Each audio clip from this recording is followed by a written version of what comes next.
Muy buenas tardes, queridos amigos. Muy bienvenidos a esta reunión mensual de la Sociedad de Periodoncia. Primero, agradecer la presencia de nuestro invitado, el doctor Gerardo Fache, darle la bienvenida a todos los miembros de la Federación Ibero-Panamericana de Periodoncia y a los miembros de la Sociedad de Periodoncia de Chile.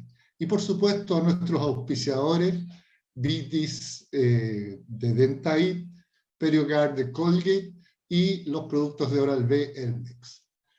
El doctor Gerardo Fache es médico cirujano, especialista en geriatría,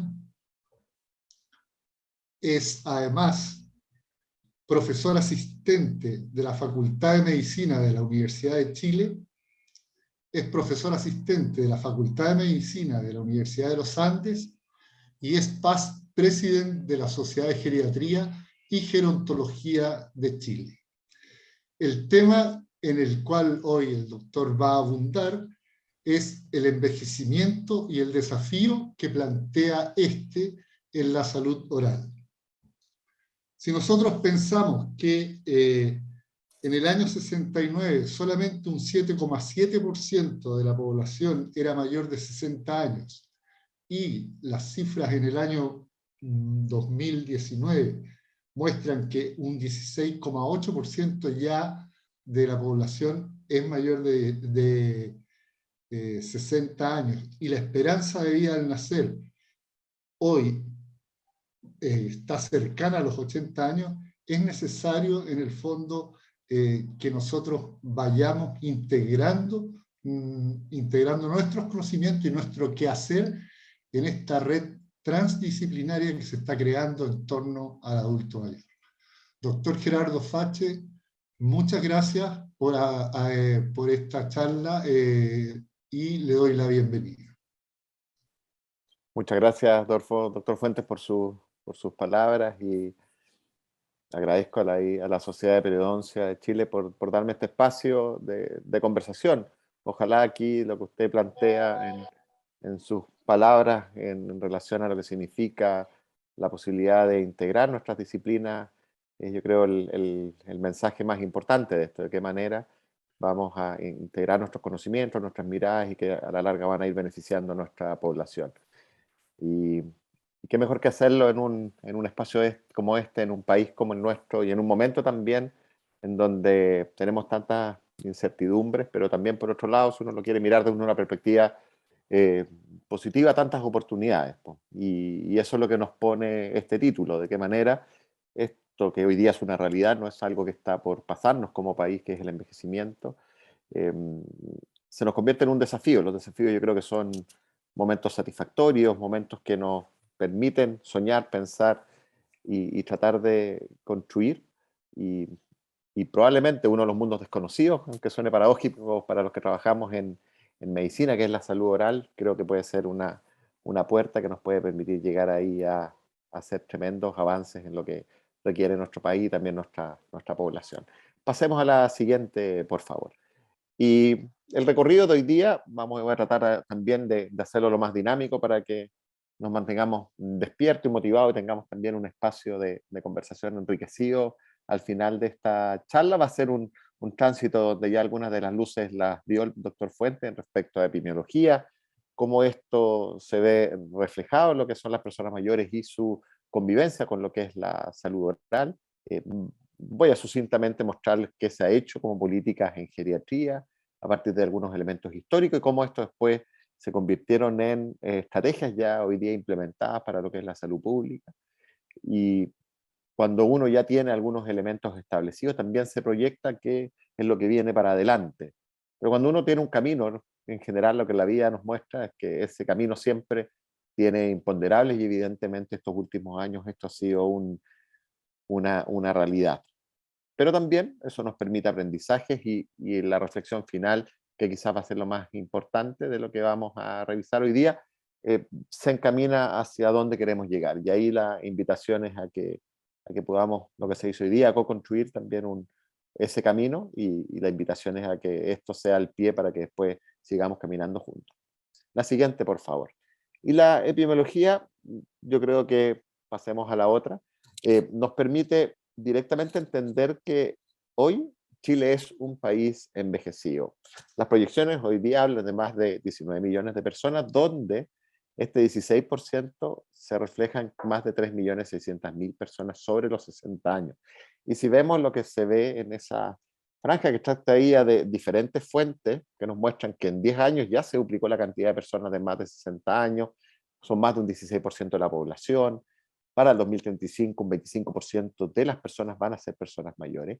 Y para el 2035 también el 82% de las comunas van a tener más personas mayores que menores de 15 años. Eso significa invertir lo que se llama en epidemiología el índice de vejez. Y uno de los elementos interesantes que hay detrás de esto es que todas las proyecciones que se han ido construyendo han ido quedando cortas. Así que es probable que eso que está planteado ahí para el 2035, volvamos un poquito para atrás, definitivamente vaya a darse antes. Y de hecho ya hay algunas comunas en donde ya se invirtió este índice de vejez, que es esta relación entre personas mayores y menores de 15 años. Y ya en los medios es algo frecuente encontrar noticias en referencia a lo que es la realidad de las mismas personas mayores y cómo esta epidemiología se va haciendo ya un tema bastante más común. Chile hoy día tiene la tercera expectativa de vida más alta de toda América. Esos datos fueron cuando estábamos ahí en plena, entre comillas, disputa paradójica, porque Costa Rica, que es el país que está en el segundo lugar hoy día, no tiene Fuerza Armada, así que esto de disputa o de pelea es más bien un juego de palabras, pero hoy día el país que tiene la expectativa de vida más alta en toda América es Canadá. En segundo lugar está Costa Rica y en tercer lugar, muy cerquita, estamos nosotros. Y eso también nos pone en evidencia una de las realidades que nos toca enfrentar habitualmente cuando tenemos cualquier tipo de conversación sobre lo que representa Chile en nuestro escenario mundial. Estamos en este tercer lugar, que uno podría decir un buen puesto, una situación que nos pone también en un escenario que nos demuestra que las políticas que se han implementado desde el punto de vista de la salud pública han tenido sus frutos. Este es el resultado de políticas no de ahora, estas son políticas que se implementaron a mitad del siglo anterior, en donde el lograr tener tasas extraordinarias de inmunizaciones, el lograr que haya una escolaridad obligatoria, básica, que ahora hoy día también es completa, el reducir lo que era la mortalidad materno-infantil, eso ha ido permitiendo que hoy día tengamos esta cantidad de personas mayores, que esto va a ir siguiendo o va a seguir progresando de aquí en los próximos años. ¿Dónde está nuestro desafío? ¿Dónde esto eventualmente se convierte en una situación que podría ser potencialmente compleja? Y que tenemos que tratar de que lleguemos en buenas condiciones a esa vejez. Y ahí es donde se marcan las diferencias con los países que sí son más desarrollados. Pero estas mismas cifras de expectativa de vida, si uno la transporta y nos vemos ahora en qué situación o en qué lugar estamos a nivel mundial, ahí Chile baja a un lugar cercano al 35 a nivel mundial. O sea, hay muchos países europeos, muchos países asiáticos que tienen expectativas de vida mucho más grandes o más altas que la que tenemos nosotros. Entonces, evidentemente, tenemos que tener una capacidad de poder reconocer que, si bien es cierto, hemos logrado avances enormes, los desafíos también son grandotes y tenemos que aprender a entender cuál es nuestro contexto y también aprender lo que ha sido la experiencia de países que tienen evidentemente indicadores que son muy potentes en lo que tiene que ver con políticas, específicamente para el grupo de las personas mayores. Pasemos a la siguiente, por favor. Y eso tiene que ver con una de las realidades de lo que caracteriza a este grupo tan impresionantemente diverso como son las personas mayores. Y aquí hay un estudio, para que lo veamos específicamente desde lo que es la perspectiva de la aplicación clínica. Aquí se analizó en una población, un grupo de trabajo en la Universidad Católica, que dentro de lo que hacemos nosotros muchas veces, que es la valoración preterapéutica, antes de una persona mayor vaya a ser sometida a un tratamiento oncológico, se ha demostrado que la geriatría permite hacer una mejor caracterización de esa población. Muchas veces los instrumentos que habitualmente usamos, quizás el más burdo o básico de eso sea definir en base a la edad de una persona en qué condición está. Pasemos a la siguiente. En oncología lo que se hace habitualmente es ocupar una evaluación del estado general que se hace el médico, de la impresión de cómo está esa condición. Y eso es uno de los instrumentos más utilizados, el ECOG, que es un instrumento desarrollado en Europa, y viene la letra E, y lo que evalúa es cuál es la impresión del médico con respecto a cómo está la condición de salud de esa persona. Y mientras más bajo ese puntaje, la condición de salud de esa persona es mucho mejor. Entonces, un ECOG 0,1 significa que la gran mayoría de este caso de esta población, un 85%, estaba a la impresión del profesional en excelentes condiciones de salud. Volvamos una para atrás, por favor. Y cuando entramos aquí como especialistas a tratar de hacer una caracterización de esta población, nos damos cuenta de que habían una serie de otros elementos que no habían sido reconocidos en esta primera mirada. Un cuarto de ellos ya tenía más de 2 enfermedades crónicas, eh, un tercio de ellos ya tenía una pérdida de lo que era su capacidad de desempeñarse en lo que se llaman las actividades básicas de la vida diaria, que son las que nos permiten de manera concreta tener nuestro autocuidado, bañarse, vestirse, transferirse de un lugar a otro, alimentarse de manera independiente. Un 60% ya tenía afectadas sus capacidades instrumentales, que son las que nos permiten, una vez que yo ya soy capaz de cuidarme a mí mismo, relacionarme con el medio. Y ahí se analizan, por ejemplo, actividades como el manejo del dinero, el ser capaz también de poder llevar una casa, lo que significaría cocinar, hacer el aseo, y una cosa bastante, y lamentablemente bastante frecuente para las personas mayores, que es el control de sus medicamentos, por ejemplo, tener que tomar una serie de medicamentos y cómo hacemos para poder hacerlo bien. Un tercio de ellos ya tenía problemas nutricionales, un cuarto de ellos tenía deterioro cognitivo, un tercio de ellos trastornos del ánimo, la red no era suficiente en un 10% de ellos, y más de casi la mitad de ellos consumía más de 5 fármacos. Entonces, cuando entramos a mirar quizás más allá de las variables típicas, si la persona se ve bien, si la persona cuántas enfermedades tiene, nos damos cuenta que hay un universo detrás que claramente en el momento que analizamos cómo tenemos que tener una perspectiva más crítica de cuál es la real condición de una persona, nos abre este abanico de escenarios, lo que llamamos nosotros esta tremenda heterogeneidad que se da intra y también dentro de las mismas personas, que evidentemente tiene un impacto en lo que tenemos que ir haciendo para adelante. Entonces, esa es la realidad. Si bien es cierto, casi todos los elementos que tratamos de hacer en salud, lo tratamos de concentrar en patrones y tratamos de llevarlo a estructuras que eventualmente nos pueden simplificar lo que va a ser nuestro análisis.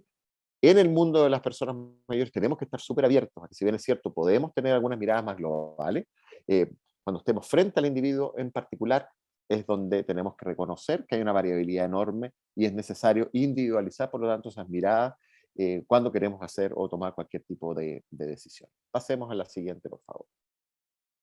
La siguiente. Y cuando nos aterrizamos en el mundo de la salud oral y vemos cómo esto se vincula con una de las realidades más habituales de las personas mayores, que cuando uno les pregunta a los alumnos, a los becados, cuál es el principal factor de riesgo para que una persona tenga una alta carga de enfermedad, es la edad. Es ese el determinante principal. O sea, a la medida que yo envejezco, la probabilidad que vaya teniendo más enfermedades va también aumentando. Yo trabajo parte de mi jornada en el Hospital Clínico de la Universidad de Chile, y ahí les hago una suerte como de juego lúdico. Los invito también a ustedes, como si tuvieran unos lentes virtuales, colóquenselos ahí. Son tan virtuales que son intangibles. Aquí están, yo me estoy poniendo los míos, y salgamos del metro, de la estación de metro Hospitales. Y dependiendo de donde uno se dirija, probablemente el número de enfermedades que esa persona va a tener son distintas. Si yo de metro Hospitales camino hacia la izquierda y me voy camino hacia Independencia, lo más probable es que esa persona tenga un promedio de 3 enfermedades sistémicas. Pero si en su efecto va y dobla hacia la derecha, vamos a omitir lo que es el cementerio, porque tendría ahí una connotación un poquitito distinta, seamos un poquito más optimistas, y su caminar lo dirige hacia el hospital, y entra al hospital y va al policlínico, ya va a tener un promedio de 5 enfermedades crónicas habitualmente. Y si esa persona no iba al policlínico, sino que iba a la urgencia, el promedio habitual de diagnósticos que vamos a hacer van a ser 7. Si esa persona termina hospitalizada, van a ser 10. Si queda hospitalizada en una unidad crítica, ese promedio sube en general hasta 15, que es muy similar a lo que ocurre en las personas que están en un escenario de cuidados paliativos. Y si esa persona no venía desde su casa, sino que ya estaba institucionalizada, ya partimos de una carga distinta, que son 7 enfermedades. Y eso es súper relevante, porque nos va dando también un entendimiento de cómo los contextos juegan un rol relevante en la situación de salud de las personas. Y cuando abrimos la boca, que es lo que yo también les planteo a a nuestros alumnos cuántos de los diagnósticos de los pacientes que ustedes tienen al frente consideran patología oral. Y en general no hay ninguno. Salvo que haya un tumor o alguna lesión demasiado evidente, no hay diagnósticos ni gingivales, ni de las piezas dentales. Evidentemente hay un tema ahí de desconocimiento, lo mismo pasa con los dermatológicos.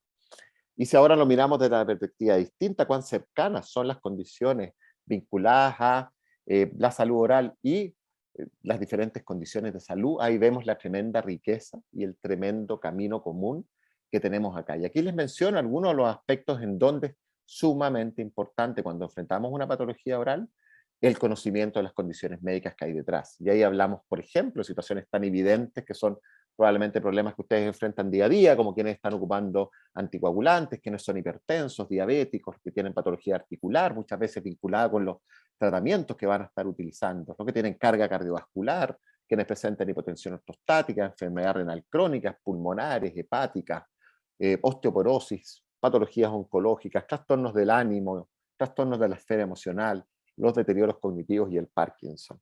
Estas son algunas, y probablemente si mencionamos otras van a aparecer también ahí vinculaciones directas con los desafíos que vienen en el enfrentamiento de una persona que va a estar frente a ustedes y que va a buscar respuestas y soluciones. Pasemos a la siguiente. Quizás una de las condiciones que más o que mejor ilustra lo relevante de tener una mirada que integre nuestros caminos es una enfermedad tan prevalente como la diabetes. Esta es una enfermedad que tiene una prevalencia en la población general cercano al 7-8%, que en personas mayores sube hasta un 15%, inclusive en poblaciones de más riesgo, que tienen una carga cardiovascular, por ejemplo, más importante, puede llegar a ser hasta un 30%. Y ahí vemos en este modelo algo complejo, no les voy a pedir en un horario como este, donde probablemente nuestros cerebros estén ya pensando otro tipo de cosas, quizás algunos ya pensando en lo que es la cena, pero vemos ahí cómo aparecen mediadores inflamatorios, fenómenos que tienen que ver con la resistencia a los mediadores que tratan de controlar a estos mediadores inflamatorios que determinan condiciones ya muy significativas que van a generar, por ejemplo, afectación del control metabólico, las complicaciones propias de la enfermedad, la producción de radicales libres que van a ir generando más complicaciones, y vamos viendo cómo esto repercute a nivel gingival, cómo repercute a nivel de lo que son las placas dentales, a nivel de la prevalencia de caries, la pérdida de dientes, los problemas por ejemplo, la producción de saliva, etcétera, la vulnerabilidad por cuadros infecciosos. Entonces, claramente aquí hay una riqueza semiológica que es fundamental y donde claramente el conocimiento es fundamental y el trabajo común es el que va a permitir poder perfilar de una mejor forma con la persona nuevamente que tenemos al frente, qué es lo que mejor le podemos ofrecer para poder darles respuesta a sus necesidades. Pasemos a la siguiente, por favor. Entonces, entendiendo que somos un país envejecido, entendiendo que esto ya es una realidad, es que como país empezaron hace ya no mucho tiempo a empezar a desarrollarse políticas con la intención de ir generando un país que sea capaz, desde el punto de vista sanitario, a dar respuesta a esas necesidades. Y esto es algo nuevo, la geriatría, para que sepan, es una de las especialidades más nuevas de la medicina.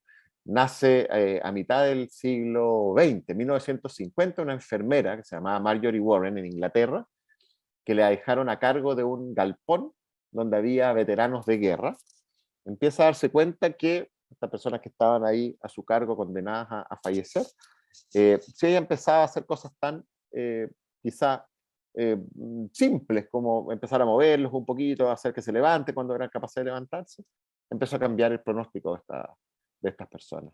Empezaron a poder ser capaces de irse de estos galpones y no fallecer como era lo esperable que ocurriera. Lamentablemente, al ser enfermera, no contó con el impacto dentro de los otros profesionales, en especial de los médicos, y ella optó por completar sus estudios y titularse como médico. Y a partir de ese cambio al final de su rol y de su perspectiva, pero gracias a la mirada que había tenido desde la enfermería, generó los cambios que permitieron que, por ejemplo, hoy día exista una disciplina como la geriatría. Y en Chile los primeros especialistas evidentemente se formaron afuera, porque no teníamos aquí escuela para poder hacerlo. La generación mía, por ejemplo, estuvo en una etapa de transición, donde la mayoría de los que terminamos un poquitito antes, más o menos entre el 2005 y el 2010, la mitad de nuestra formación fue afuera. Hoy día ya tenemos la posibilidad de poder llevarla y conducirla por completo acá en Chile y con todos los vínculos que ya tenemos afuera para potenciar esa formación. Pero hoy día tenemos ya esa materia crítica para poder hacerlo acá. Pero lo que ustedes ven arriba son políticas que son a nivel internacional y cómo poquito a poco Chile en la fila de más abajo fue dando respuestas con algunas dilaciones a esas políticas que se fueron dando. Entonces, quizás uno de los elementos que marcó un antes y un después fue el Plan de Viena, que permitió de una vez empezar a hablar sobre envejecimiento y evidentemente esto iba a ser en uno de los países que concentra mayores tasas de población envejecida como Austria.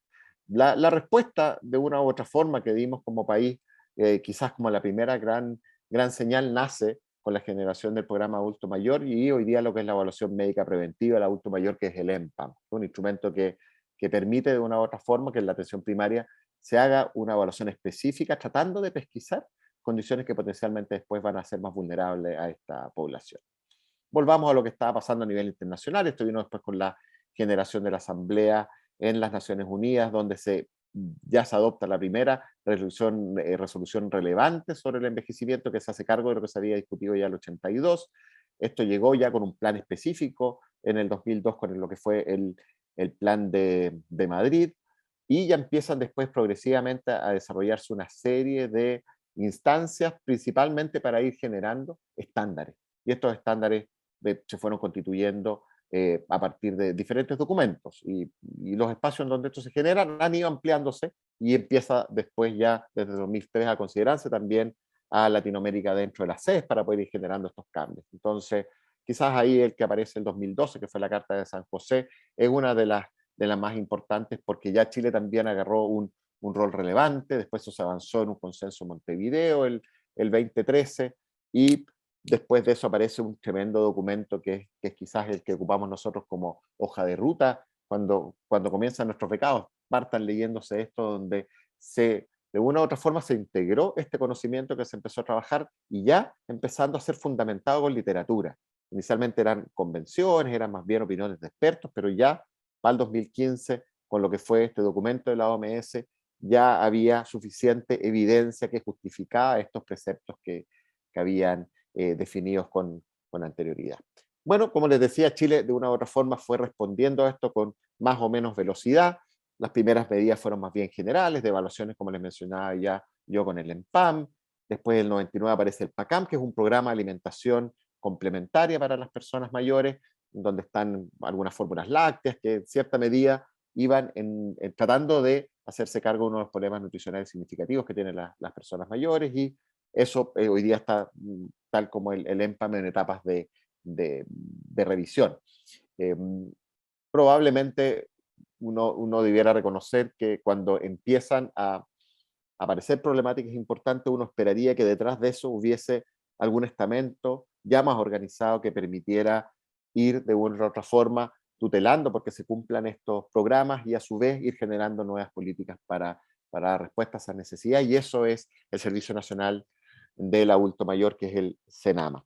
El CENAMA nace el 2002, ahí con el gran empujón de lo que fue la primera dama del presidente Frei, Martita Larraechea, y eso evidentemente también fue súper importante para ir empujando a lo que iban a venir después como iniciativas posteriores. Aparecen programas como el Elegir Sano, que ya se hacen cargo de esto y con la tutela evidente del CENAMA detrás. El 2012 ya aparece nuestra primera política integral del envejecimiento positivo, con nombres ahí que lamentablemente con la alternancia de gobiernos han ido teniendo un adelante y atrás.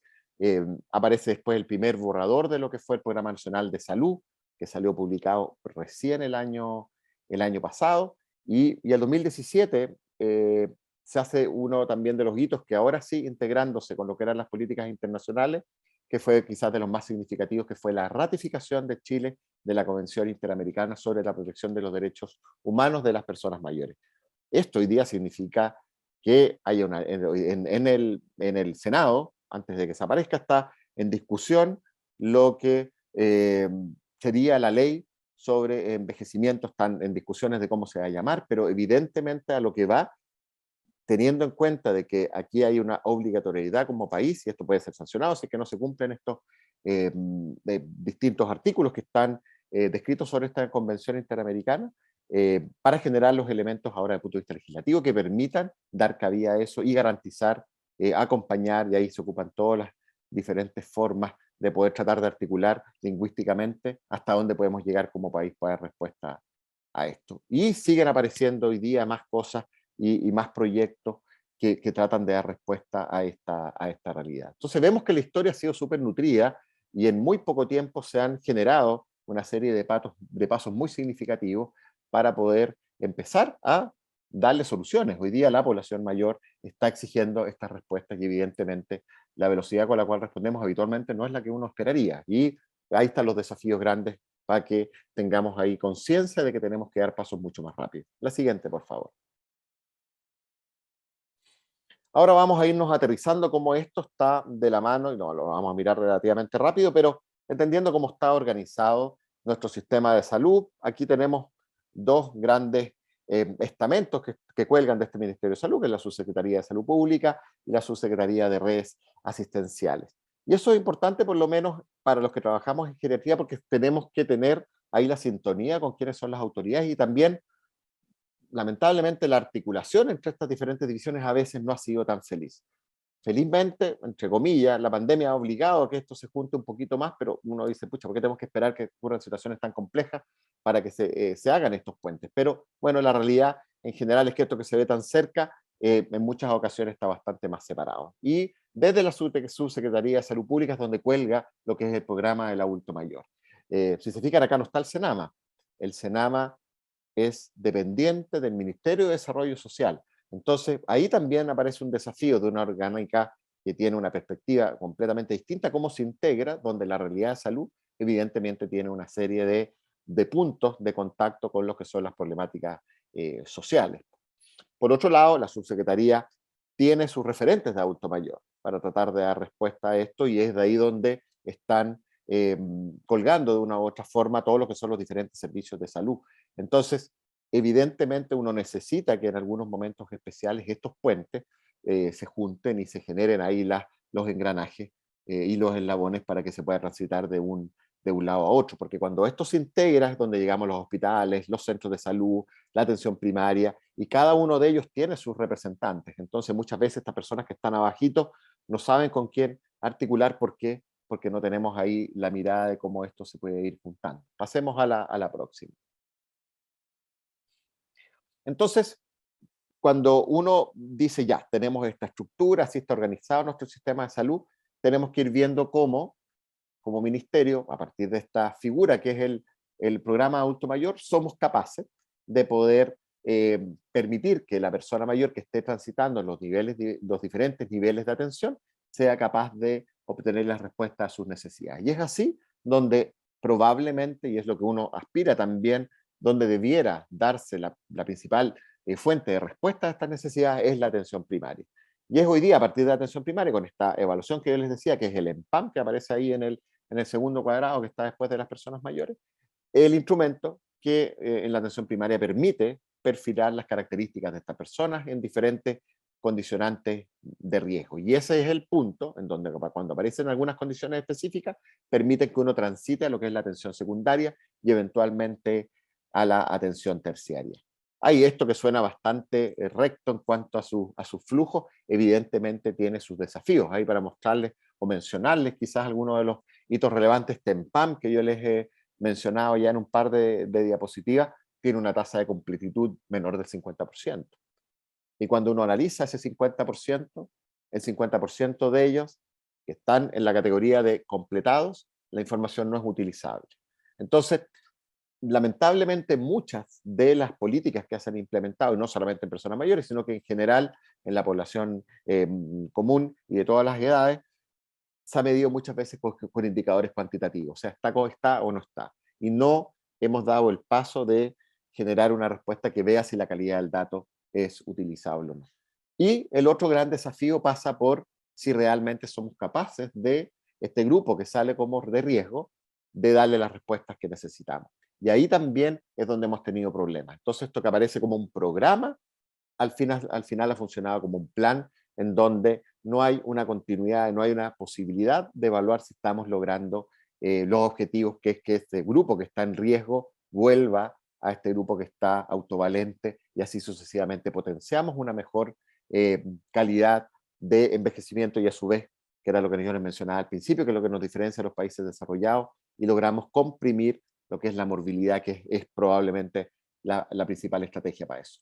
Pasemos a la siguiente. Y esto se hace relevante que uno tenga una perspectiva y una bajada de entender que estamos hablando de lo que se hace en la salud pública, porque más del 80% de las personas mayores son beneficiarios del Fondo Nacional de Salud. Y para la gran mayoría de las personas mayores, donde van a encontrar estas respuestas va a ser la atención primaria.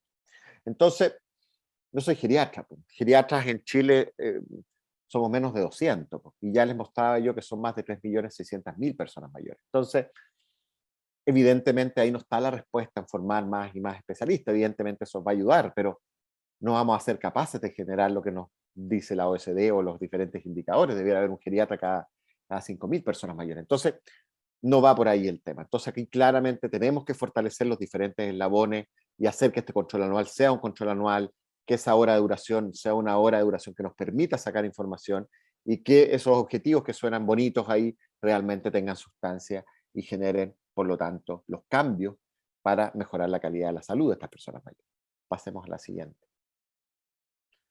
Entonces, tenemos que transformar este modelo en una realidad operativa y en una realidad que, por lo tanto, genere estos cambios. Entonces, teniendo este examen preventivo del adulto mayor, que es lo que como políticas se han implementado en Chile, las garantías explícitas de salud, antiguamente llamado AUGE, hoy día los GES, y son muchos hoy día los GES que están beneficiando a personas mayores. Se ha potenciado también muchísimo, esto mucho antes del COVID, las inmunizaciones, que hoy día existen 2 vacunas, son la vacuna antigripal y la antineumocócica, como otros de los beneficios que hay. Ya les había mencionado yo lo que era este programa de alimentación complementaria, que es el PACAM. Entonces, se han ido también agregando otros pequeños aspectos que van potenciando esto. Y una suerte como pequeño spoiler, el tema de inmunizaciones, quiero que se hagan la idea, que se disparó. El próximo año se agrega otra vacuna más antineumocócica, más potente, después se agrega progresivamente una vacuna contra el herpes zóster. O sea, se nos viene un escenario pues, desde el punto de vista preventivo súper potente, y donde aquí la bandera de quienes van a ser los grandes beneficiados de esto van a ser las personas mayores. Pasemos a la otra. Entonces, hoy día ya tenemos una guía clínica que nos muestra cómo debiera ser el trabajo inicial para poder dar respuesta a esto, caracterizando todas estas problemáticas de salud y empezando a mirar de una manera un poquito más integral de cuáles son estas necesidades que tenemos que responder desde la atención primaria. Uno de ellos pasa por reconocer las enfermedades crónicas que ya vimos en ese círculo donde estaba la salud oral en el centro: diabetes, hipertensión, dislipidemia, que son condiciones de salud muy habituales de ver en personas mayores, siempre teniendo en cuenta la aparición de enfermedades infecciosas, el tema del sobrepeso y la obesidad, y empieza a aparecer aquí uno de los aspectos que para nosotros que trabajamos en geriatría es fundamental, que es empezar a sensibilizar, y aparecieron las primeras luces con este documento que ya tiene más de 20 años, que es evaluar la funcionalidad. Y ahí es donde nosotros como geriatras hemos ido poquito a poco posicionando esto y tratar de que ese número 9 empiece a comerse un poquito más de los otros que están desde la mirada que ya tiene cierta antigüedad de estar tan centrado en la enfermología, y tratar de llegar un poquito más y hacer algo más de salud. Pasemos a la siguiente. Entonces yo les mencionaba los GES, miren la tremenda cantidad de condiciones hoy día que están y que son de patologías que son altamente prevalentes en personas mayores. Tratamiento de las cataratas, diabetes, dolor y cuidados paliativos, prótesis de cadera, neumonía, hipertensión, trastornos de la conducción cardíaca, que es lo que a la larga determina que después tengan un marcapaso, déficit visuales, trastornos del ánimo, crecimiento prostático, órtesis para mayores de 65, el tratamiento para la artrosis de cadera, de rodilla y el hemográ, y el más nuevecito de todos, el GES85, que es la enfermedad de Alzheimer y otras demencias. ¿Qué es lo que nos falta un poquito acá? Lo que les mencionaba yo antes, que en esta realidad virtual, pucha, no les dije que se sacaran los lentes, sáquenselos ahora los que no se los han sacado. La carga de enfermedades es mucho más grande, estas patologías no van aisladas.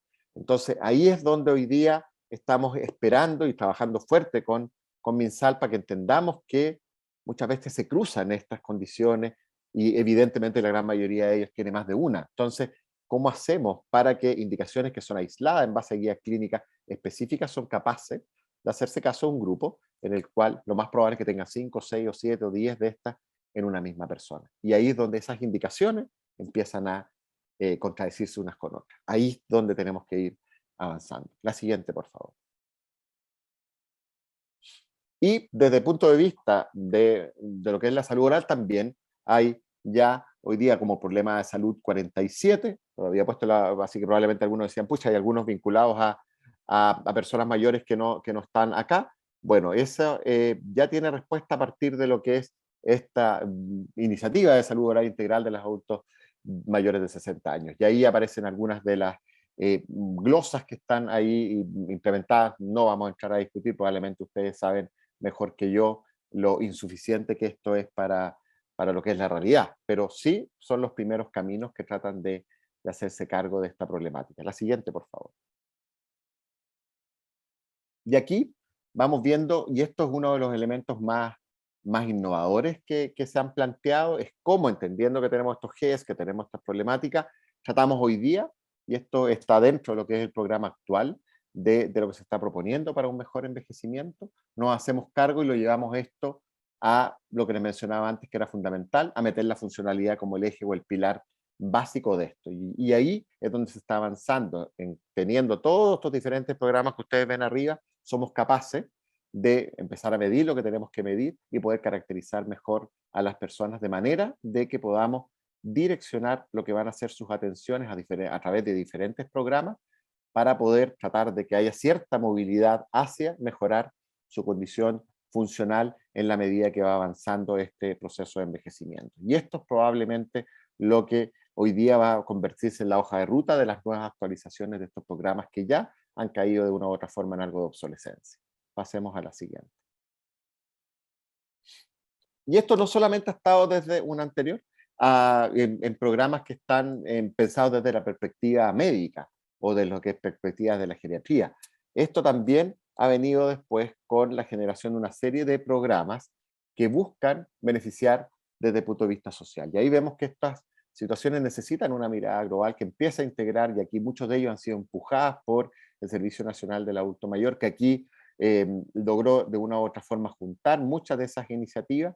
No las vamos a empezar a analizar, pero sí quiero que le echen una mirada a las que aparecen ahí un poquitito más, en las que están en azul. Estas han sido principalmente empujadas por el Servicio Nacional del Adulto Mayor, que tiene que ver con generar ciudades amigables, con potenciar los centros de día, para tratar de generar los espacios de los defensores mayores, desde el punto de vista, para tener una mayor protección desde el punto de vista legal, generar nuevos establecimientos de larga estadía, potenciar lo que son los cuidados domiciliarios, generar las que se llaman las viviendas tuteladas, donde tienen cierta supervisión, personas que están transitando en lo que es su escenario funcional, lo que evidentemente es un paso también para empezar a integrar lo social con lo sanitario. La siguiente, por favor. Pero tenemos que también entender que estamos en una sociedad que lamentablemente es todavía una sociedad que no está familiarizada con lo que significa la vejez. La vejez es una parte de la vida, que es un proceso que es biológico, que es universal, que es fisiológico, no es una enfermedad, y donde hay cambios, no hay pérdidas, hay cambios en la capacidad de adaptación a algunas condiciones que son más complejas. ¿Qué es lo que cambia o qué es lo que disminuye esa capacidad de adaptación principalmente? Pero no es una enfermedad. Y eso es algo que todavía ha costado mucho que se transfiere, que generemos un entendimiento cuando lo conversamos con lo que es la comunidad, inclusive con los profesionales de la salud. Uno de los primeros seminarios que yo le hago a los alumnos es, y les pido que me digan qué porcentaje de las personas mayores creen ustedes que son completamente autovalentes. Y los resultados que me dan a mí son en general totalmente inversos a lo que es la realidad. Me dicen que un 20, un 30% son completamente autovalentes, y la realidad es que hoy día más del 80% lo son. Entonces, y estamos hablando de la creme, estamos hablando de los mejores puntajes, de los que han tenido mayor eh, acceso y los que han tenido también la posibilidad de estar trabajando en salud. Pero nuestra mirada sigue siendo de que la vejez es algo negativo. Y aquí tenemos un ejemplo, lo que ven ustedes a la izquierda era una propaganda del Instituto Nacional de la Juventud, y donde ahí está el tata del grupo. Eso es la mirada de la vejez, el que no se puede mover, el que es flojo, el que no se levanta, el que ya no puede levantarse. miradas discriminatorias. Y eso llevó a que trabajáramos fuertemente junto a diferentes organizaciones, aquí la Fundación Ámanos y la Sociedad de Geriatría y Gerontología de Chile, en tratar de hablar de una manera distinta, de una manera positiva también, y desarrollamos esto que es una suerte como de regalo para la comunidad, para un cambio cultural y apuntando a un trato digno. Y ahí hicimos una serie de recomendaciones para los medios de comunicación de cómo bien hablar de envejecimiento, sacar estereotipos como hablar del tatita, los abuelitos y todos estos diminutivos que habitualmente son tan tradicionales, que evidentemente están detrás de un background que uno busca hacer algo positivo, pero en la práctica estamos siendo discriminatorios con las personas mayores. La siguiente, por favor. Y han aparecido más cosas, y esto es lo más interesante de todo, lo que nos hace también a los que trabajamos en geriatría estar tan motivados de lo que va pasando. Tenemos ya cada vez un mayor impacto a nivel social, la cantidad de veces que hemos ido a la Cámara de Diputados, al Senado, a presentar proyectos, a discutir las diferentes iniciativas que tenemos que ir potenciando, es algo que hoy día nos obliga a salir de nuestra zona de confort de lo netamente asistencial. Entonces ahí aparece esto que les mencionaba, la promulgación de la Convención Interamericana, que salió ya en el Diario Oficial, el 2017, como después aparecen otras iniciativas específicamente tratando de mejorar los beneficios ahí y mejor soporte social. Hoy día hay fondos concursables específicamente para personas mayores con el objetivo de dar respuestas también ahí a necesidades de conocimiento. Hay brechas que tenemos que cubrir y ahí aparecen estos fondos específicos y lo que les mencionaba que fue ya oficial a fines del año pasado, que es este Plan Nacional de Salud Integral que considera la década 2020-2030. Y quizás lo que está más calentito, no se los puse porque todavía no es oficial, que es esta ley de un envejecimiento saludable, positivo, ahí están viendo qué nombre va a tener, pero de qué manera generamos un soporte ya legislativo mucho más fuerte. La siguiente.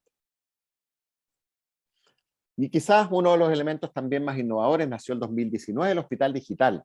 El Hospital Digital es un dispositivo que nace desde el Ministerio de Salud, que trata de disminuir las brechas por déficit de especialistas o cuando hay déficit de respuesta a problemáticas de salud pública. Entonces hay diabetes, hay patología renal y hay geriatría, porque la geriatría está creciendo. Como ven ustedes, estas son las prestaciones que tenemos desde que nacimos en 2019. Evidentemente no era estratégicamente el mejor momento. Esto fue en noviembre del 2019. Ustedes ya saben lo que pasó en octubre de ese mes. Por lo tanto, nos costó mucho empezar a hacer las tributaciones que necesitábamos. Estos son el número de atenciones totales. Imagínense, 30 al mes, muy poquitas. Y progresivamente hemos ido creciendo y hoy día, durante el día de hoy, me llegaron 3 interconsultas solamente a mí, que soy uno de los encargados de revisar. Estamos llegando ya a las 200 interconsultas, un crecimiento sustancial. Pero arriba también les quise mostrar 8 de los dispositivos del Hospital Digital, una otra de las células que así se llaman, que es el de patología oral. Y ya también ya está constituido este grupo, ha ido trabajando progresivamente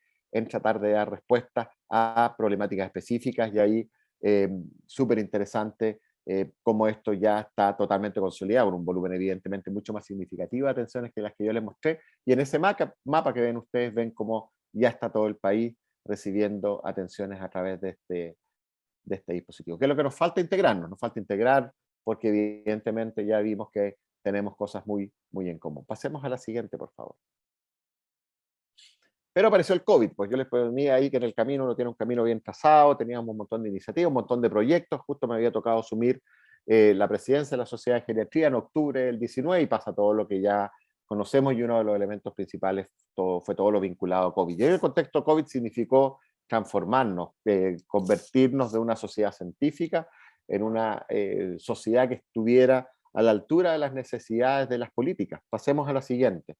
Y ahí tuvimos que ser estratégicos y trabajar activamente y unirnos más que nunca. Y generamos un portal, por ejemplo, específicamente de COVID, con recomendaciones, con videos, con material para la comunidad y los profesionales, cómo evitábamos que se hiciera discriminación asociada a la edad, cómo contextualizar el escenario de las demencias, que fue un desastre para los pacientes, el aislamiento, que fue una de las primeras iniciativas en el contexto preventivo y cómo esto generó cambios de rutina y la no posibilidad de poder compartir con sus seres queridos, y eso fue evidentemente algo que nos obligó a poner rápidamente el acento y convocar, sumar y trabajar activamente también con otras sociedades científicas para generar los documentos necesarios. Pasemos a la siguiente.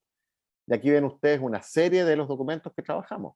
Ahí hay algunos específicamente, esto no se lee, pero que está más a la izquierda fue con la sociedad de urgencias para tratar de no discriminar a las personas mayores cuando llegaran a servicio de urgencia. La que está ahí bastante más hondera en cuanto a su formato es la que trabajamos con la Sociedad Chilena de Medicina Intensiva, que específicamente trataba de ayudar a los equipos a cuando el paciente llegaba a una unidad crítica, saber a quiénes potencialmente ventilar y quiénes no, y no discriminar solamente por edad. La que está a la derecha es la que desarrollamos junto a la Sociedad de Cuidados Paliativos también. De qué manera podíamos dar, en los que estaban en una situación muchísimo más compleja, una muerte digna. Y la que vemos a la derecha, que se trabajó posteriormente con el Ministerio, es específicamente con recomendaciones con respecto al cuidado de las personas mayores hospitalizadas, especialmente con todos estos aislamientos y todo lo que significaba que la gente no tuviera visita y de qué manera podíamos ayudar a que esa estancia hospitalaria fuera menos mala. Pasemos a la siguiente. Pero ahí aprendimos que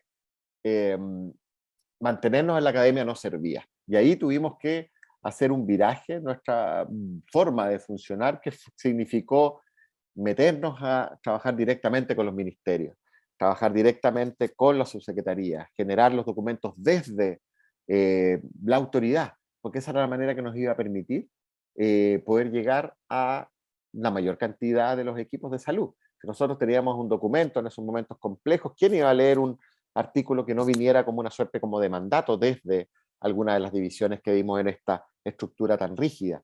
Entonces, ahí tuvimos que generar todas estas capacidades de adaptación para poder acercarnos a esto y lograr lo que queríamos, que era tener la mayor cobertura posible. Y esto tuvo en algunos momentos éxito, que son los que ustedes ven en verde, y algunos que no, porque las velocidades con las cuales se mueve los ministerios es mucho más lento de lo que uno le gustaría. Entonces, por ejemplo, el tema de fármacos, cada vez que lográbamos que una subsecretaría diera la última forma, la última firma ya estaba obsoleto el documento y teníamos que mandar una nueva revisión. Entonces al final optamos por hacer un documento propio, porque no nos daba los tiempos. Pero esta hospitalización que les mostraba, logramos sacarlo con el Ministerio de Salud. Lo mismo en las demencias, hicimos videos conjuntos y nos metimos fuerte en una política que había comenzado antes con el ministro Mañalich, que significó todas las estrategias de salud mental que hoy día todavía se mantienen y que están ya con ejemplos específicos de desarrollo. La siguiente, por favor. Entonces, esto significa que la forma en que habitualmente trabajamos hay que hacerla de una manera distinta. En medicina, en general, esto es súper piramidal. Nosotros trabajamos en un estamento donde cada persona hace su pega, cada uno tiene un disfraz de un color distinto, yo escribo en mi sistema de registro y me voy.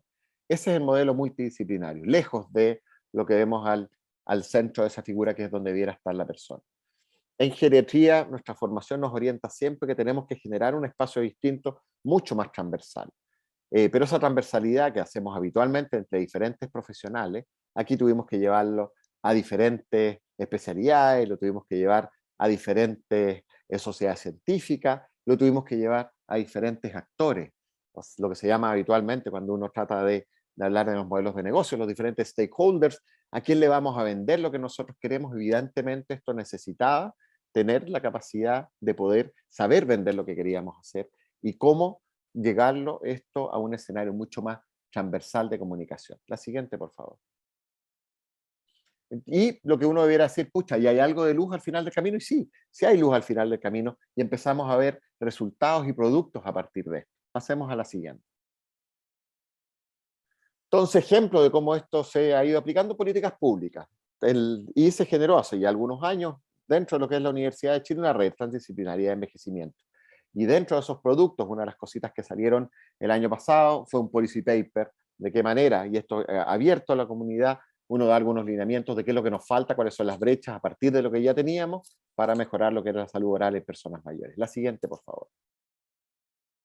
Cuando hablamos también desde el punto de vista asistencial, nos vemos la realidad, por ejemplo, de las personas mayores dependientes severos, lo que antiguamente se llamaba como los postrados, y ahí también hicimos algunos esfuerzos, donde tuve la suerte también de ser invitado a poder colaborar con algunos capítulos, de cómo, a partir de lo que era la experiencia de trabajo, en este caso dentro de lo que era del Hospital Clínico de la Universidad de Chile, se generaron algunos espacios de estrategias al final para poder dar respuesta a este grupo tan complejo. La siguiente, por favor.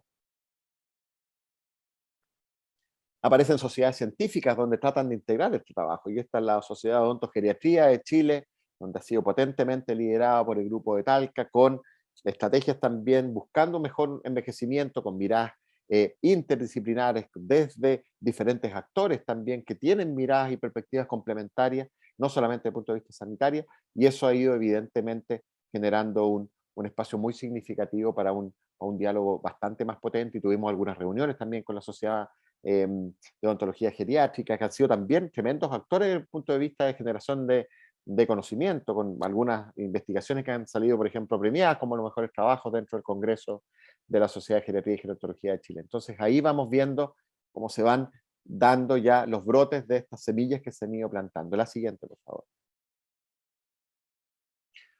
Y ahí les mencionaba yo el rol de la investigación, y aquí vemos algunos de los ejemplos. Les mencionaba yo estos fondos específicos para personas mayores. Han tenido sus frutos en lo que tiene que ver con salud oral. Y aquí vemos, por ejemplo, lo que es el EDPAM, que es este examen dental preventivo para el adulto mayor, que está hoy día en una segunda postulación para tratar de acercarse más a lo que se está haciendo en la atención primaria. Y aquí a la derecha ven un FONIS, o un Fondo Nacional de Investigación en Salud, súper en general centrado en lo que es medicina, no, aquí no, uno de los mejores trabajos que ven ustedes que está en tercer lugar, es como ahí se hace un modelo específicamente de cómo cruzamos esta funcionalidad, pero ahora desde el punto de vista de la funcionalidad oral, y cómo ahí se pueden hacer, en el caso de portadores de prótesis removibles, estrategias que consideren y que miden variables súper geriátricas, pero que se integran también con variables desde el punto de vista de la odontología. Súper interesante. La siguiente, por favor. Entonces, ¿para dónde vamos con esto? ¿Cuáles son las potencialidades? Es que ya llegó esto, y lo que tenemos, por lo tanto, es generar ahí los espacios para poder llevarlo a esto, un trabajo que sea intersectorial, donde se generen estos eslabones que partan desde una prevención que sea efectiva y una pesquisa oportuna. Hoy día estamos llegando tarde, yo creo que en eso estamos súper claros, y no tienen una gracia. Cuando uno llega tarde puede hacer cuidados paliativos. Acá lo que necesitamos es llegar antes, no llegar por lo tanto en la persona mayor, tenemos que llegar probablemente en el adulto, y probablemente llegar también con los niños para mejorar lo que son las estrategias de una buena higienización desde jóvenes. Tenemos que trabajar fuertemente la formación. Hoy día el nivel de competencia es bajo. Yo le decía a geriatras, muy poquito, pero no tenemos, hoy día eso es un superávit comparado con otras profesiones pares. Para nada el mismo número de enfermeras, kinesiólogos, terapeutas, psicólogos, lo mismo, odontólogos, especialistas dentro de la odontología que tengan competencias de envejecimiento. Eso es lo que nos falta. Y nos falta también una mirada que integre estos conocimientos que yo le decía, que desde el Ministerio de Salud se tiene más o menos claro, pero el Ministerio de Salud debiera comunicarse, por ejemplo, con el Ministerio de la Ciencia y decirle, sabe que me falta en estos ámbitos que se generen investigación. Y no concursos aparte, porque lo que estamos viendo es muchos concursos ganados con proyectos de investigación que no van a llegar a ningún lado, porque no están en sintonía con lo que necesitamos hoy día. Entonces, nos falta esa integración de todos estos caminos que hoy día hemos visto que se han ido abiertos.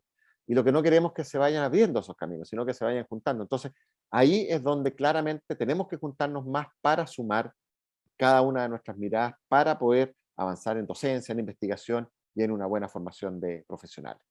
La siguiente. Muchas gracias. Ahí les dejo mi correo también, si es que alguno quiere después comunicarse conmigo para hacerme alguna pregunta, increparme, lo que sea, súper abierto ahí a cualquier tipo de manifestación. Muchas gracias, doctor Fache. Realmente muy interesante, me sorprende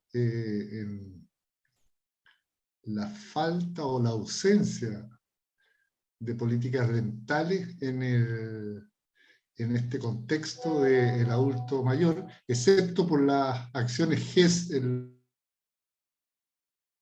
año. Pero en el fondo, las políticas de salud, me pregunta la doctora Ivana Contreras, no están considerando, a excepción de este GES, cómo se podría abordar la salud oral. Usted muestra un EDPAM o EDPAM que podría, pero eso es un proyecto que todavía no se puede, que no se ha llevado a la política de salud. Estamos todavía, digamos, en el cuarto de atrás del ministerio.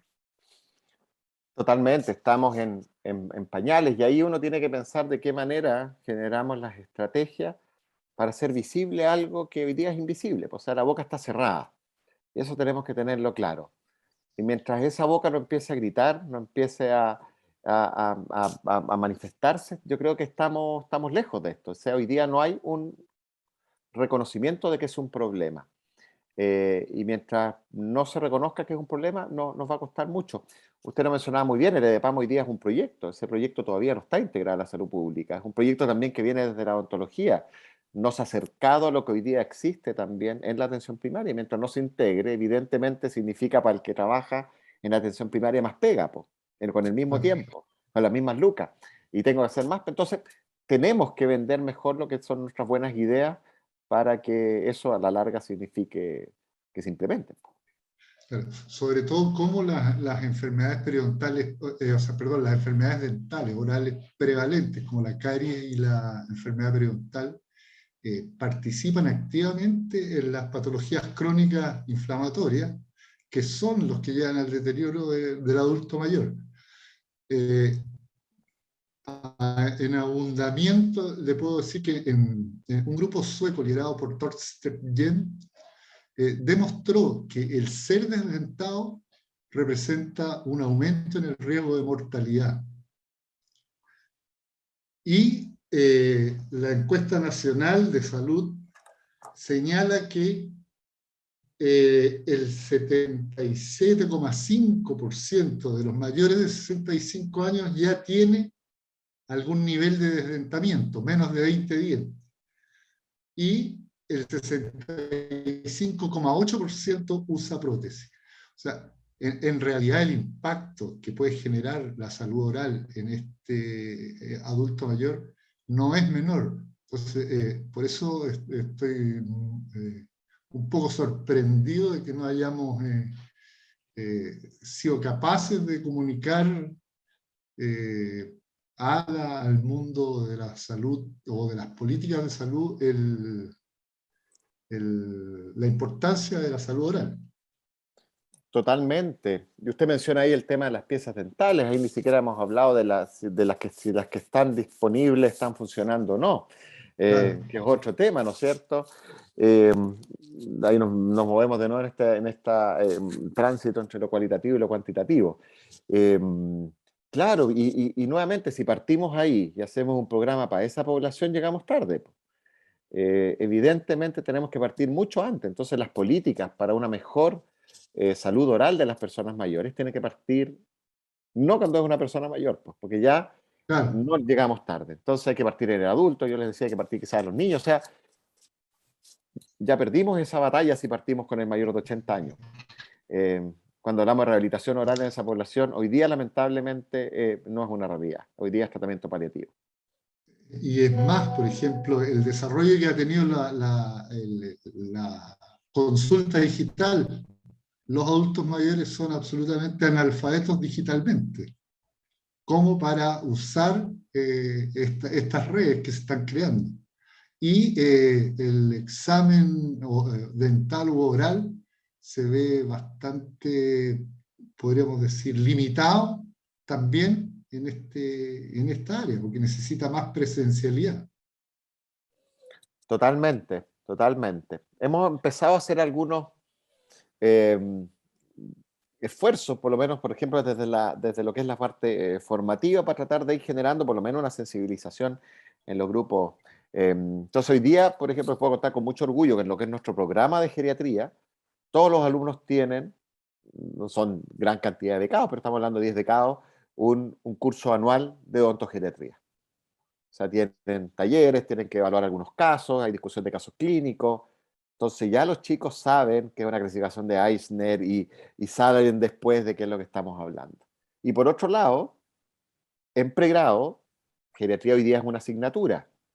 Y haciendo una asignatura también hay un módulo específico de odontología. Y cuando hacemos los prácticos está involucrado también esa mirada. Y por otro lado, desde el otro lado de la calle, en odontología también, en los alumnos de cuarto están recibiendo docencia de parte de los geriatras, de los fonoaudiólogos del equipo de nosotros, de los nutricionistas específicamente es desde el punto de vista teórico. Entonces estamos empezando a cruzar una calle que parecía intransitable y por lo menos desde lo que tiene que ver con la formación de profesionales de la salud en un ámbito muy chiquitito, ir generando algún tipo de escuela. Y ahí empiezan a aparecer ejemplos, Universidad Católica, Universidad de Talca, también en Valdivia, de cómo están empujando para ir generando esto, con lo que cuesta cambiar una malla curricular. Claro. Y el rol que podría tener el Servicio Nacional del Adulto Mayor. Es evidente que en la medicina sí se ha logrado, pero en la odontología también podría ser importante, ¿no? Totalmente, totalmente. Y está dentro de los ámbitos que se han visibilizado en las conversaciones. Tengo la suerte de participar del comité consultivo. El comité consultivo es un ente desde la academia, que también, pero con representación de personas mayores. Y uno de los ámbitos en que ha habido reclamos, y ahí dentro de lo que es el chat aparece mencionado, hay personas mayores en ese grupo de discusión. Y ellos han planteado la necesidad de esto, y lo conversábamos tras bambalinas antes de empezar lo que era la conversación, lo relevante que es que las mismas personas mayores se empoderen y empiecen a empujar ellos mismos y a pelear por conseguir avances en estas políticas.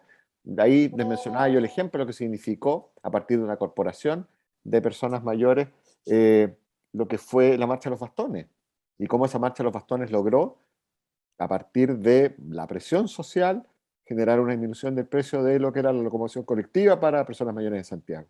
Entonces, yo creo que esa lectura, pucha, a veces hay que llegar a situaciones que tienen cierto grado de extremo, pero evidentemente bastante más contenido, pero con argumentos.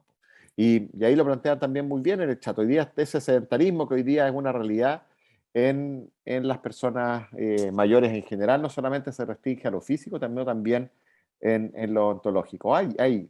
Veámoslo al revés también, pues una tremenda oportunidad, pues una tremenda oportunidad cuando falta tanto, poquitas cosas que hagamos van a generar significativos cambios. Lo que no creo que hay que hacer es quedarse sentado y decir, pucha, hay tanto por hacer que no hagamos nada, que es lo que habitualmente nos pasa, uno se desentusiasma con eso y no, pues yo creo que hay que partir de a poco, ir cada uno desde su ámbito, ir generando esos cambios en el del lado, y ese del lado va a generar el cambio en el del lado y vamos a ir poquito a poco construyendo un poquito más también.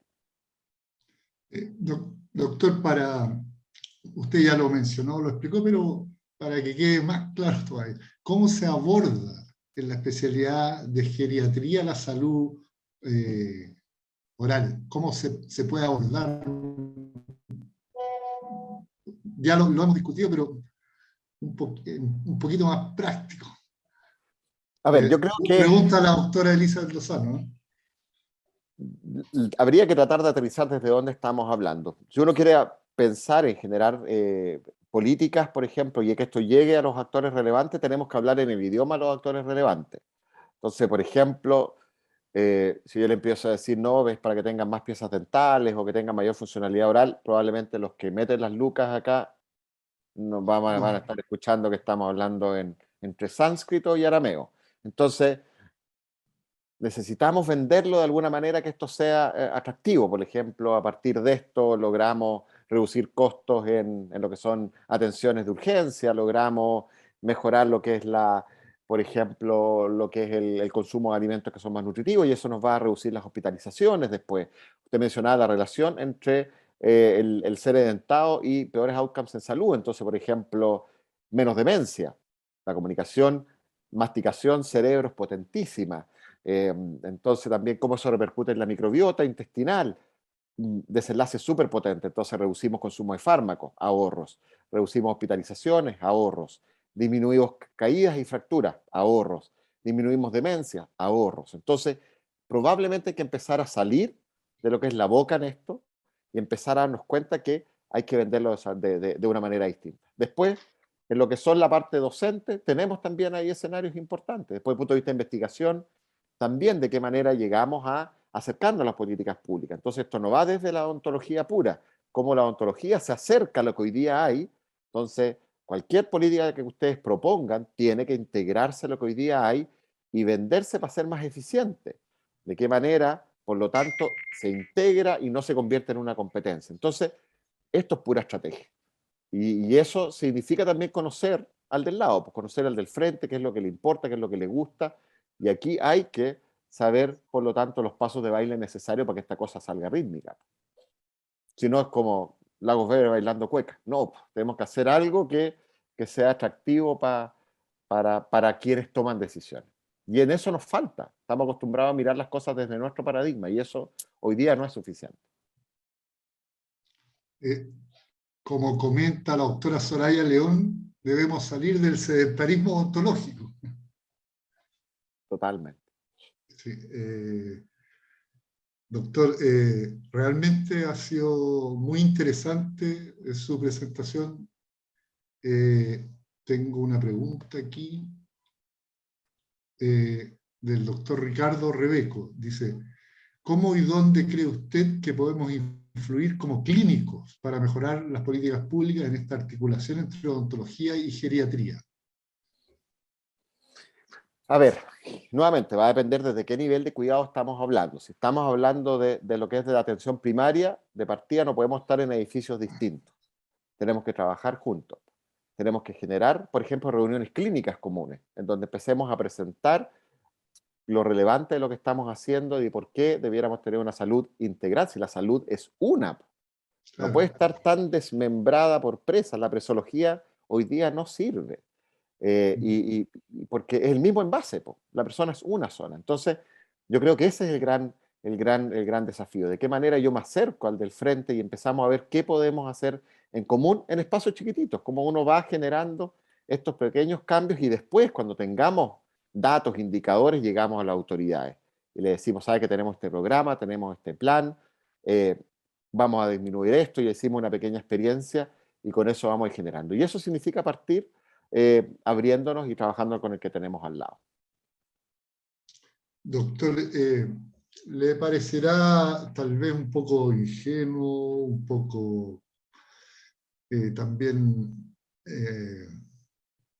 no encuentro, se me olvida la palabra en este momento, pero la sociedad de geriatría podría abrir un cupo especial para dentistas?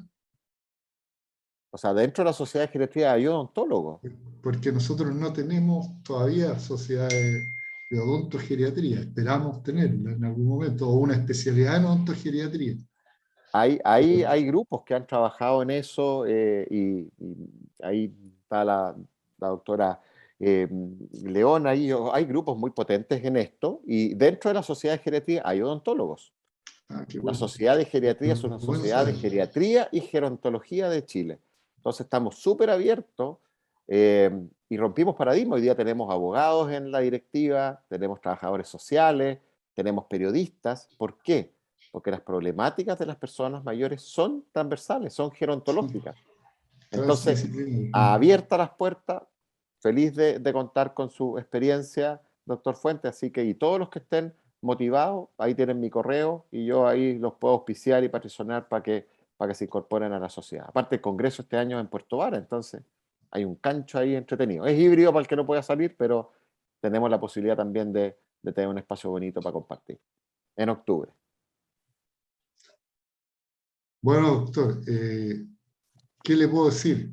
Más que agradecer su presencia y decirle a los concurrentes que la doctora Marión Arce, como siempre nosotros tenemos un sorteo para los que participan. Entonces le vamos a dar el paso a la doctora Marión Arce y, por supuesto, doctor, felicitarlo por la excelente charla. Espérennos para certificarlo digitalmente también, por favor. Doctora Arce. Hola, buenas noches a todos y a todas, doctor.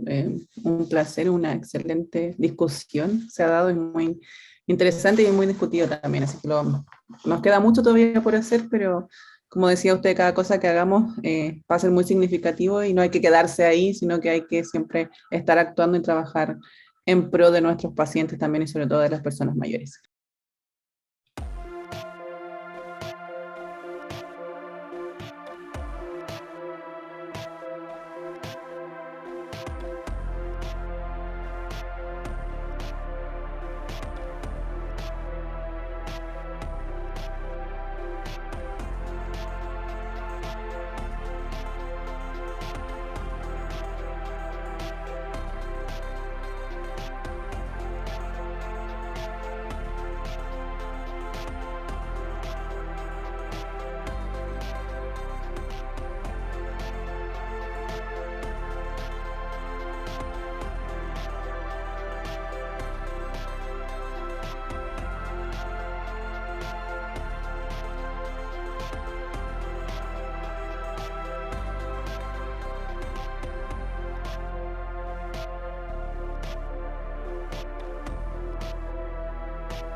El mundo está sufriendo una pandemia.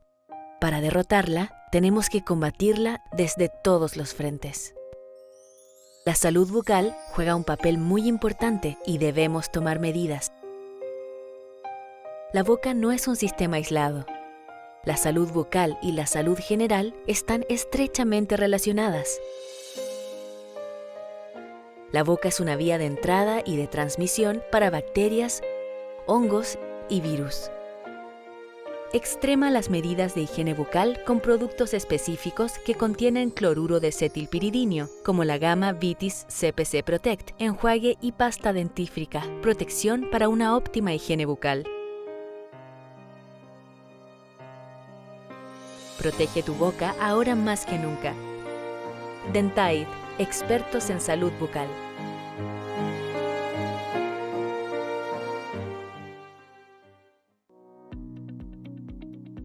Soy dentista y les puedo confesar que la elección de un cepillo dental nunca ha sido una tarea fácil, hasta ahora, porque encontré un cepillo que fue pensado y desarrollado junto con odontólogos. El cepillo Elmex Ultra Soft, de origen suizo, cuenta con tecnología y diseño ideales para lograr un cepillado delicado, preciso y eficiente, todo lo que los pacientes necesitan para el cuidado de su salud bucal. El cepillo Elmex Ultra Soft cuenta con más de 5.500 cerdas ultra finas para una limpieza más eficaz. Su mango ergonómico brinda una mayor comodidad a la hora de cepillarse. Y sus cerdas, como señalaba, son ultra suaves, ideales para cuidar dientes y encías sensibles.